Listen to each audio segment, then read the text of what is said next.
Hello दोस्तों, कैसे हैं आप सब। उम्मीद है खैरियत से होंगे। आप सबका एक नई वीडियो में फिर से स्वागत है। आज की वीडियो एक मोरल स्टोरी है जो बहुत ही अच्छी है। इसके लिए वीडियो को एंड तक ज़रूर देखिए। लालची बहू की कहानी, story of ग्रेडी daughter in law. एक बार की बात है, एक छोटे से शहर में एक परिवार रहता था जिसमें रमेश और उसकी माँ बेहद खुशी से जीवन व्यतीत कर रहे थे। रमेश ऑटो चलाता था और उससे जो भी आमदनी होती थी माँ बेटा खुशी खुशी उससे गुजारा करते थे। एक दिन उसकी मौसी रमेश के घर आई। उसने रमेश की माँ से रमेश की शादी के बारे में बात की। इसे सुनकर माँ बहुत खुश हो गई। अब रमेश के लिए एक अच्छी लड़की की तलाश शुरू होती है। कुछ ही दिनों में रमेश की मौसी को रूपा नाम की एक लड़की मिली जो देखने में बेहद खूबसूरत थी।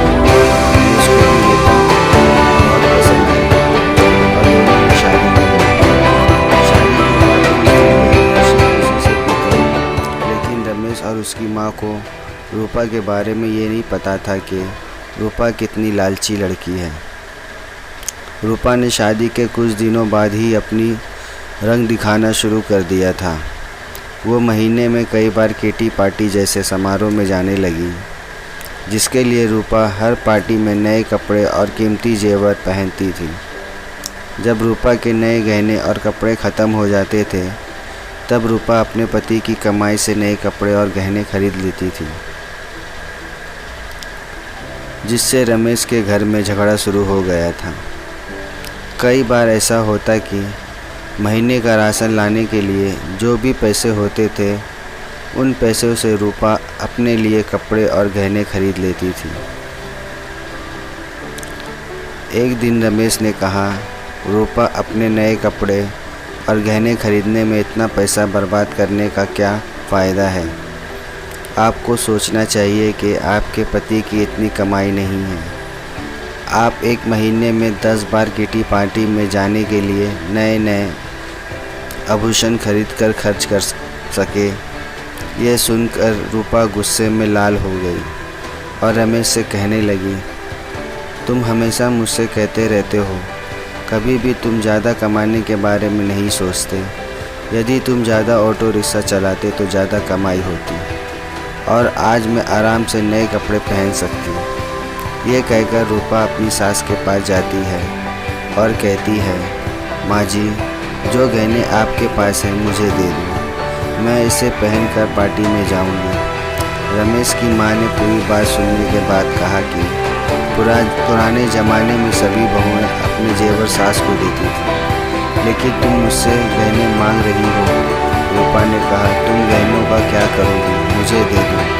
अंत में रमेश की माँ ने भी अपने सारे गहने रूपा को दे दिए और रूपा उन गहनों को पहनकर किटी पार्टी में चली गई। इधर रूपा के जाने के कुछ देर बाद ही घर में रमेश की मौसी आ गई। उसने रमेश की माँ से रूपा के बारे में पूछा तो माँ ने रूपा के बारे में सारी बातें बताई।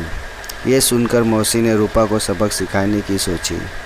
रूपा की सास भी इस खेल में शामिल हो गई। उत्तर देना। उसके कुछ ही समय बाद रूपा किटी पार्टी से घर आई और अपनी अलमारी में सभी नए गहने देखकर बहुत खुश हुई। लेकिन शाम को जब रूपा रसोई में खाना बनाने गई तो उन्हें फिर से राशन के डिब्बे में नए गहने मिले, जिसे पाके रूपा की खुशी का कोई ठिकाना नहीं था।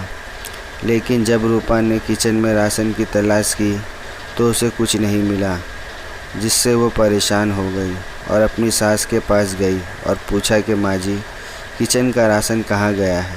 तब सास ने कहा कि बहू, आपको गहने और कपड़े सबसे ज़्यादा पसंद है, इसलिए आज मैंने घर का सारा राशन और सामान बेचकर आपके लिए गहने और कपड़े खरीद ले आई हूँ।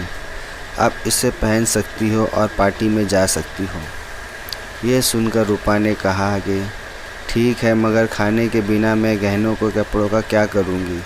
तो सास ने फिर जवाब दिया कि अब खाना खाने की क्या ज़रूरत है, तुम्हें अपनी सारी सबसे प्यारी चीज़ मिल गई है, तुम्हें इसमें खुशी होनी चाहिए। ये सुनकर रूपा अपनी हरकत पर पछतावा होने लगी। तभी रमेश की मौसी भी आ गई। उन्होंने ये भी कहा कि सब मैंने आपको समझाने के लिए किया कि केवल नए कपड़े और आभूषण ज़रूरी नहीं हैं। इसके अलावा दुनिया में बहुत कुछ होता है। अगर आपको नए गहने और कपड़े पहनने का इतना शौक़ है तो आप खुद क्यों नहीं कमाते और उस पैसे से ये सारी चीज़ें खरीद लेते हैं। सारी बातें सुनने के बाद रूपा को अब सब कुछ समझ में आ गया और अब उसने फिर कभी ऐसा नहीं किया और अपने पति के कमाए हुए पैसों में खुशी खुशी रहने लगी। लालची बहू की कहानी से हमें क्या शिक्षा मिलती है कि हमें कभी भी फिजूल के खर्च नहीं करनी चाहिए। इसके साथ ही हमें जो ज़रूरी चीज़ें हैं उसमें ज़्यादा ध्यान देना चाहिए। पहले के ज़माने के लोग कह गए हैं कि जितनी बड़ी चादर है उतना ही पाँव फैलाना चाहिए, यानी जितनी कमाई है उतना ही खर्च करना चाहिए। इससे ज़्यादा करेंगे तो वो हमारे लिए नुकसान ही होगा। फ्रेंड्स, अगर आप सभी को ये वीडियो पसंद आया हो तो मेरी आप सभी से एक छोटी सी रिक्वेस्ट है कि आप इस वीडियो को अपने दोस्तों एवं रिश्तेदारों के साथ भी शेयर करें। धन्यवाद। जय हिंद, जय भारत। वीडियो अच्छी लगी हो तो लाइक करें, चैनल पर नए हो तो सब्सक्राइब करके बेल आइकन दबाना ना भूलें। वीडियो कैसी बनी है कमेंट ज़रूर करें।